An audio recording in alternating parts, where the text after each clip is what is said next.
Class 11 semester 2 part এ বুক India অনুরোধ হাজরা এই বইটা থেকে মডেল কোশ্চেন করাচ্ছি। এই যে পর্ষদের প্রথম প্রশ্ন, সমস্থিতি সম্পর্কে জন এরি প্ল্যাটের তত্ত্বটি চিত্রসহ ব্যাখ্যা করো। তার আগে জানা দরকার যে সমস্থিতি কাকে বলে, ঠিক আছে? তাহলে এটা কেন্দ্রমণ্ডল, এটা গৌরমণ্ডল, এটা হচ্ছে ভূত্বক।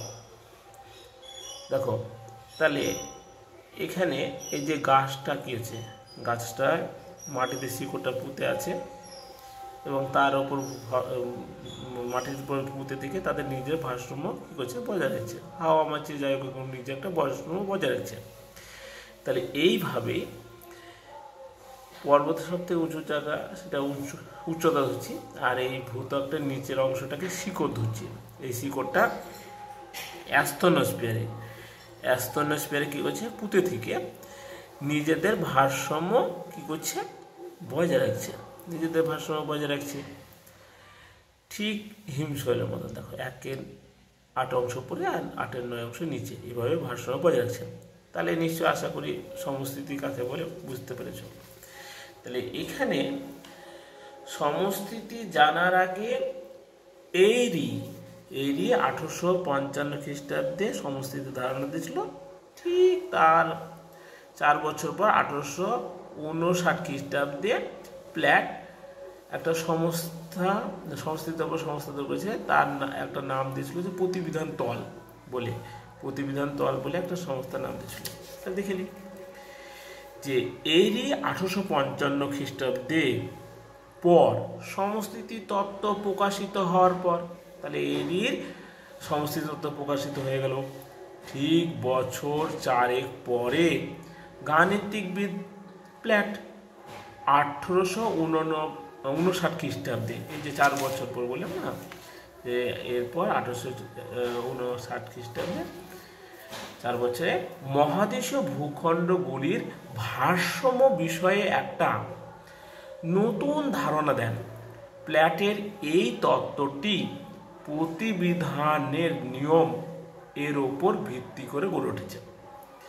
তাহলে প্ল্যাট যে মতবাদগুলো দিয়েছে সেগুলো সম্বন্ধে জেনে নিয়েছি। তাহলে মূল কথা কি? মূল কথা হচ্ছে 1 নাম্বার, প্ল্যাটের মতে ভূত্বকে পর্বত, মালভূমি, সমভূমি ইত্যাদি যে স্তম্ভগুলো আছে না, সেগুলোর ঘনত্ব সমান নয়। প্রথম বক্তব্য বললেন কি, তা দেখে নিই ছবিটা, যে এই যে ভূত্বকে যে পর্বত আছে না, মালভূমি আছে, সমভূমি আছে, এদের দেখো ঘনত্ব কিন্তু সমান নয়। দেখো পর্বতের ঘনত্বগুলো কি ফাঁকা, মালভূমিটির ঘনত্ব একটু ঘন আর সমভূমিটা আরও ঘন। তাহলে যে যত ঘন হচ্ছে না, সে দেখো হাইটে কম হয়ে যাচ্ছে, আর এরা হাইটে বেশি হয়েছে। আর কিন্তু এই নিচে যে এটা আছে না, এটা কিন্তু এখানে দেখো কোনো ডুবেও নাই, এরা কিন্তু ডুবে নাই, এইখানে কিন্তু সমান আছে। তাহলে এটা কোনটাকে চিহ্নিত করেছে? এই দেখো এই অ্যাস্তনোস্ফিয়ারটাকে চিহ্নিত করেছে, এর উপরে থেকে হাইটে উচ্চতা অনুযায়ী থাকছে। তাহলে প্রথম বক্তব্য কি বললাম?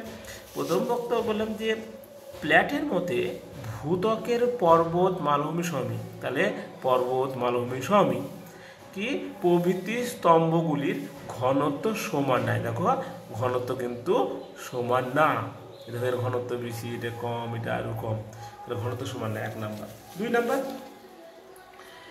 তিনি মনে করতেন ভূত্বকের নিচে, এই যে এই ভূত্বকটার নিচে এমন একটা তল আছে যেখানে অনুভূমি বা সমান্তরাল। ভূত্বকের নিচে এমন একটা তল আছে, সেই তলটা কিন্তু সমান্তরাল, মানে এই যে সমান, এই সমান্তরালে আছে, এবং ভূত্বকের স্তম্ভ সেখানে সমান চাপ দিচ্ছে। তাহলে এই ভূত্বকে যে পর্বত, মালভূমি সব আছে না, সবাই দেখো এখানে সমান চাপ দিচ্ছে। ডুবে যাচ্ছে কি? ডুবে যাচ্ছে না। তাহলে এখানে দেখো সবাই সমান চাপ দিচ্ছে, এদিকে ডুবে যাচ্ছে না, হিমশৈলের মতন ডুবে যাচ্ছে না, এইখানেই থেকে যাচ্ছে। তাহলে কি সমান চাপ দিচ্ছে। প্রয়োগ করলে তারপরে ভূত্বকের স্তম্ভগুলির ঘনত্বর পার্থক্য জন্য একটা তল আছে যেখানে অনুভূমিক সমান্তরাল দিক পদার্থ সমান প্রকৃতি হয় এবং প্রত্যেক ভূত্বকের স্তম্ভ সেখানে কি করছে সমান চাপ প্রয়োগ করে তিনি এই তলটার নাম দিল কি প্রতিবিধান তল বা প্রতিপূরক তল নামে অভিহিত করলো। কোনটাকে? এই অ্যাস্তনোস্ফিয়ারটাকে। কারণ এটা সমান, এর উপর সবাই সমান চাপ দিচ্ছে, তাই এটার নাম দিলে অ্যাস্তনোস্ফিয়ার তল, এই প্রতিবিধান তল। 3 নাম্বার, প্ল্যাটের মতে ভূত্বকের স্তম্ভগুলি এই প্রতিবিধান তলে সমান চাপ প্রয়োগ করলে, এগুলো যদি সবাই এখানে সমান চাপ প্রয়োগ করলে স্তম্ভগুলির ঘনত্ব ও পার্থক্যের জন্য, এগুলো ঘনত্ব পার্থক্যর জন্যই সমুদ্রপৃষ্ঠ থেকে উপরের দিকে ভূত্বকের স্তম্ভগুলি কি হচ্ছে উচ্চতা তারতম্য হচ্ছে। হ্যাঁ, এই দেখো সমুদ্র থেকে দেখো এটা কেমন হাইটে কম, এটা একটু বেড়ে গেছে, এটা বেড়েছে ঘনত্বের জন্য, তাহলে পার্থক্য ঘটছে। 4 নাম্বার, বেশি ঘনত্ব, তাহলে এটা বেশি ঘনত্ব ও ভারী, এগুলো বেশি ঘনত্ব বা ভারী পদার্থ গঠিত ভূত্বকের স্তম্ভের তুলনায় তাহলে কম ঘনত্ব ও হালকা, এই ঘনত্বের তুলনায় এই হালকা ঘনত্ব ভূত্বকের স্তম্ভের উচ্চতা বেশি হবে। তাহলে এই ঘনত্ব বেশিটার তুলনায় হালকাটার উচ্চতা বেশি হবে, আর ঘনত্ব যেগুলো বেশি সেগুলো হাইটে কম হবে। অর্থাৎ 5 নাম্বার, পর্বতের শিলাস্তরে, এই পর্বতের শিলাস্তরে, এই যে পর্বতটা শিলাস্তরের ঘনত্ব কম হলে, এই যে ঘনত্ব কম বলে এর উচ্চতা বেশি, ঘনত্ব কম বলে এর উচ্চতা বেশি।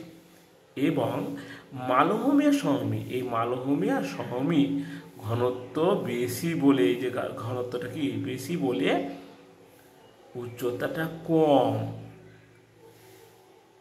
তাহলে হয়ে গেল।